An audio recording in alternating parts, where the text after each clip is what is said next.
ሰላም ጤና ይስጥልን ተመልካቾቻችን እንደምንላችኋል ከናሁ ቴሌቪዥን ለዕለተ ማክሰኞ ነሐሴ 12 ቀን 2018 ዓ.ም የቀን ዜናዎችን ወደ እናንተ የምናደርስበት ጊዜው አሁን ነው።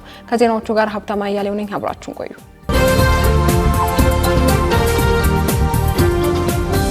ወደ ቀዳሚ ዜናችን እንለፍ። የኢትዮጵያ ሀገራዊ ምክክር ኮሚሽን የአማራ ብሔራዊ ንቅናቄ አብን ያቀረበውን የገለልተኝነትና አካታችነት ውንጀላ እንደማይቀበለው አስታወቀ። የኢትዮጵያ ሀገራዊ ምክክር ኮሚሽን በአማራ ብሔራዊ ንቅናቄ አብን በኩል ሂደቱ አካታችና አሳታፊ አይደለም በሚል የቀረበበትን ድምዳሜ እንደማይቀበለውና የትኛውንም አካል ያገለለ ነፃና ገለልተኛ የምክክር ሂደት እየመራ እንደሚገኝ ገልጿል።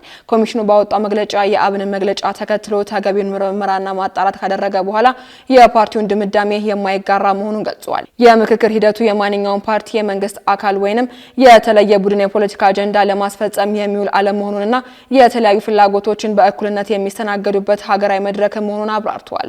በአሁኑ ወቅትም እየተካሄደ ባለው የምክክር ጉባኤ ከተለያዩ የህብረተሰብ ክፍሎች፣ የፖለቲካ ፓርቲዎች፣ የቀድሞ ታጣቂዎችና የዲያስፖራ አባላትን ጨምሮ በርካታ ባለድርሻ አካላት በስፋት እየተሳተፉ እንደሚገኙ ጠቅሶ አብንም ቢሆን እስካሁን በሂደቱ ንቁ ተሳትፎ ሲያደርጉ ከነበሩ ፓርቲዎች አንዱ መሆኑን ኮሚሽኑ አስታውሷል። በሂደቱ ያጋጠሙ ተግዳሮቶችና ቅሬታዎችን በቅሬታ አፈታት ስርዓቱ መሰረት ምላሽ እየተሰጣቸው እንደሚገኝ የጠቆመው ኮሚሽኑ ሂደቱ ውጤታማ የሚያደርጉ ገንቢ አስተያየቶችን በግብዓትነት ለመውሰድ ዝግጁ መሆኑን ገልጿል። በመጨረሻም ኮሚሽኑ አብንም ሆነ ሌሎች ባለድርሻ አካላት በቀሪው የምክክር ሂደት በንቃት እንዲሳተፉ ጥሪ ያቀረበ ሲሆን ሀገራዊ ምክክሩ የሁሉንም ዜጎች ድምጽ በእኩልነት የሚያስተናግድና ሀገራዊ መግባባትን የሚያመጣ ሂደት መሆኑን ዳግም አረጋግጧል።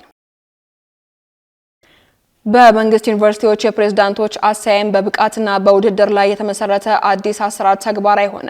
የትምህርት ሚኒስቴር የመንግስት ዩኒቨርሲቲ ፕሬዝዳንቶች ምልመላ፣ ምርጫና ምደባ የሚመራበትን አዲስ መመሪያ አጽድቆ ወደ ትግበራ መግባቱን አስታውቋል። ባለፉት 2 ዓመታት ቀድሞ የነበረውን መመሪያ ብቁና ውጤታማ አመራሮችን በግልጽ በፍትሃዊነትና ተወዳዳሪ በሆነ መንገድ ለመምረጥ ከፍተኛ ክፍተቶችን እንደነበሩበት በመታወቁ ትግበራው ተቋርጦ የነበረ ሲሆን የፕሬዝዳንትነት ቦታዎችን በተጠባባቂነት ሲመሩ ቆይተዋል።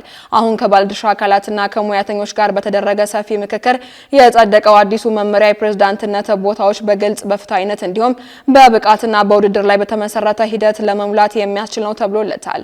በመጀመሪያው ዙር ውድድርም ወልዲያ፣ እንጅባራ፣ ደብረ ማርቆስ፣ ሰላሌ፣ መቱ፣ ወልቂጤ፣ ድሬዳዋ፣ ወላይታ ሶዶ፣ ወራቤና ቦንጋ ዩኒቨርሲቲዎች የፕሬዝዳንትነት ቦታዎችን ለውድድር ክፍት ያደርጋሉ ተብሏል። ከሐምሌ 15 ቀን 2018 ዓ.ም ጀምሮ ዩኒቨርሲቲዎች ወደ ውድድር ሂደት እንዲገቡ ከተደረገ በኋላ አብዛኞቹ ሂደቱን የጀመሩ ሲሆን ውድድሩን የማስፈጸም ኃላፊነት የዩኒቨርሲቲው የሥራ አመራር ቦርድ ነው ተብሏል። በፕሬዝዳንትነት ለመወዳደር ፍላጎትና ብቃት ያላቸው ግለሰቦች ከወዲሁ አስፈላጊውን ዝግጅት እንዲያደርጉ ሚኒስቴሩ ጥሪ አስተላልፏል። የጤና ሚኒስቴር በፎርሙላ ወተት አጠቃቀምና ስርጭት ላይ ጥብቅ ቁጥጥር ሊያደርግ መሆኑን አስታወቀ። በህፃናት ፎርሙላ ወተት አጠቃቀም ስርጭትና ማስታወቂያዎች ላይ የሚደረገው ቁጥጥርና ክትትል ከዚህ ቀደሙ የበለጠ ጥብቅ ሆኖ እንደሚተገበር ሚኒስቴሩ አሳስቧል። ጤና ሚኒስቴር እንዳለው ለዚህ ውሳኔ ምክንያት ከሆኑ ምክንያቶች መካከል ምርቶቹ ከውጭ የሚገቡ በመሆኑ በቤተሰብና በሀገር ደረጃ ከፍተኛ የወጪ ጫና ማሳደራቸው፣ ያለአግባብ ፎርሙላ ወተት የሚወስዱ ህፃናት ለተለያዩ የጤና እክሎችና ለተጨማሪ የሕክምና ወጪ መጋለጣቸው ነው ተብሏል። ሚኒስቴሩ አክሎም እናቶች የተፈጥሮ ጡት ማጥባትን እንዲተው የሚያደፋፍሩ የተጋነኑ የማስታወቂያ ዘመቻዎችን መክታት አስፈላጊ በመሆኑ ነው ብሏል። በመሆኑም የፎርሙላ ወተት ስርጭትና አጠቃቀም በህፃናት ምግብ ቁጥጥር መመሪያ መሰረት በትክክል በሚያስፈልጋቸው አጋጣሚዎች ብቻ እንዲውል ይደረጋል ሲል ሚኒስቴሩ አስታውቋል። የህግ ማዕቀፎችን በመጣስ የሚደረጉ የስርጭትና የማስታወቂያ እንቅስቃሴዎች ላይም ጥብቅ ክትትል እንደሚደረግ ሚኒስቴሩ አሳስቧል።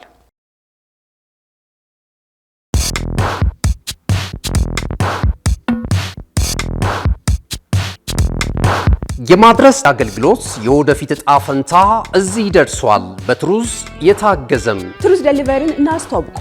የኛ 100% የኤሌክትሪክ ሞተሮች ለአካባቢ ተስማሚ ብቻ አይደሉም፣ ፈጣን፣ ጸጥተኛና አስተማማኝም ናቸው። ያለምንም ጫጫታ፣ ያለምንም ጭስ የእርስዎ ጥቅል በሰዓቱ ይደርሳል። በቀጥታ ክትትል ላይቭ ትራኪንግ ሁሉንም ነገር ይቆጣጠሩ። ጥቅሎ እስከ ደጃፎ ድረስ ያለውን እንቅስቃሴ በቀጥታ ይመልከቱ። ደህንነት ቅድሚያ የምንሰጠው ጉዳይ ነው። በእኛ የተቀባይ ማረጋገጫ ሪሲቨር ኮንፈርሜሽን ዘዴ ጥቅሎ በትክክለኛው እጅ መግባቱን እናረጋግጣለን። እርስዎ ያረጋግጣሉ፣ እኛም እናስረክባለን። እገዛ ይፈልጋሉ? ቡድናችን ሁልጊዜ በ8194 ዝግጁ ነው። ትሩዝ ዴሊቨሪ ለአካባቢ ተስማሚ፣ ደህንነቱ የተጠበቀና የቀጥታ ክትትል ያለው። ዛሬውኑ በ8194 ይደውሉ። ወደ ውጭ ዜናዎች እናልፋለን። በሶማሊያ ወሳኝ የሆነችው ከተማን ለመቆጣጠር የሀገሪቱን ብሔራዊ ኃይል ከክልል ኃይሎች ጋር ግጭት ውስጥ መግባቱ ተገለጸ። የሶማሊያ ብሔራዊ ኃይሎች ከእስላማዊት አማጽያን ጋር አብረው በመስራት ከከሰሷቸውና ከስልጣን ከተወገዱት የአንድ ክልል መሪ ታማኝ ኃይሎች ጋር አንድ ወሳኝ ከተማን ለመቆጣጠር ሰኞ ዕለት ግጭት ውስጥ መግባታቸውን መንግስት አስታውቋል። በከፍተኛ ሁኔታ በተከፋፈለችው በዚህች ሀገር ውስጥ የሚገኙ በርካታ ክልሎች በፕሬዝዳንት ሐሰን ሼክ መሐመድ ቁጥጥር ስር ለመሆን ፈቃደኛ አይደሉም ተብሏል። ፕሬዝዳንቱ በተጨማሪም በመካከለኛው ሶማሊያ ሰፊ ቦታዎችን በተቆጣጠረው እስላማዊ አልሸባብ ቡድን የሚካሄድባቸውና ለረጅም ጊዜ ዘለቀውን አማጺ እንቅስቃሴ እየተጋፈጡ ይገኛሉ። ባሳለፍነው መጋቢት ወር መንግስት የደቡብ ምዕራብ ክልል መሪ የሆኑትን አብዲ አዚዝ ሐሰን መሐመድ ላፋጋሪን ከስልጣን ለማስወገድ ወታደሮችን ልኮ ነበር። እርሳቸውን በግንቦት ወር ክልሉን መልሶ ለመቆጣጠር ያደረጉት ሙከራ ሳይሳካ ቀርቷል። በፌዴራል መንግስት መግለጫ መሰረት የላፍታጋሪ ታማኝ የሆኑት ኃይሎች ሰኞ ዕለት ከጠዋቱ 11 ሰዓት አካባቢ በክልሉ ዋና ከተማ ባይዶ በሚገኙ የሶማሊያ ጦር ሰፈሮች ላይ ከአልሸባብ ታጣቂዎች ጋር በመተባበር ጥቃት ፈጽመዋል። መግለጫው እንዳብራራው ጥቃቱ ፈንጂ የተጫኑ ተሽከርካሪዎችን ያካተቱ ነበሩ። እንዲሁም የመንግስት ኃይሎች በወሰዱት የመልስ እርምጃ ወደ 30 የሚጠጉ ታጣቂዎች ተገድለዋል። የላፍታጋሪን አስተዳደር ቃል አቀባይ ታጣቂዎቻቸው የባይዶአን አንዳንድ አካባቢዎች ተቆጣጥረው እንደነበር ቢናገሩም የዓይን እማኞች ግን ብዙም ሳይቆዩ ከስፍራው እንዲወጡ መደረጋቸውን ለፈረንሳዩ የዜና ወኪል ተናግረዋል። በከተማ ውስጥ የሕክምና ማዕከላትን የሚያስተዳድሩ ተቋማት ስለተደረገ ውጊያ ያረጋገጡ ሲሆን በርካታ ጉዳት የደረሰባቸው ሰዎች ወደ ሆስፒታል መጥተዋል ሲልም መግለጹን አፍሪካ ኒውስ ዘግቧል። ፕሬዝዳንቱ በጎዛ ሽማግሌዎች ላይ የተመሰረተውን የሀገሪቱን አስተዳደር በመለወጥ ሶማሊያን ወደ ዲሞክራሲያዊ ምርጫዎች ለማሸጋገር ጥረት እያደረጉ ይገኛሉ ተብሏል። ፕሬዝዳንት ዶናልድ ትራምፕ ከኢራን ጋር ተደርሶ የነበረውን የመግባቢያ ሰነድ ፊርማ አሜሪካ ማራዘም እንደማትፈልግ አስታወቁ። በዋሽንግተንና ቴህራን መካከል ለ60 ቀናት ጦርነቱን ያረግባል በሚል ይፋ ሆኖ የነበረው ሰነድ ሰኞ ነሐሴ 11 ቀን 2018 ዓ.ም ጊዜው ተጠናቋል ሲሉ ፕሬዝዳንቱ በይፋ አውጀዋል። ኢራን መሸነፏን ማመን አለባት በሚል የዛቱት ፕሬዝዳንት ዶናልድ ትራምፕ ዛሬም በኢራን ላይ የበላይነቱን አሜሪካ ወስዳለች ብለው ያምናሉ።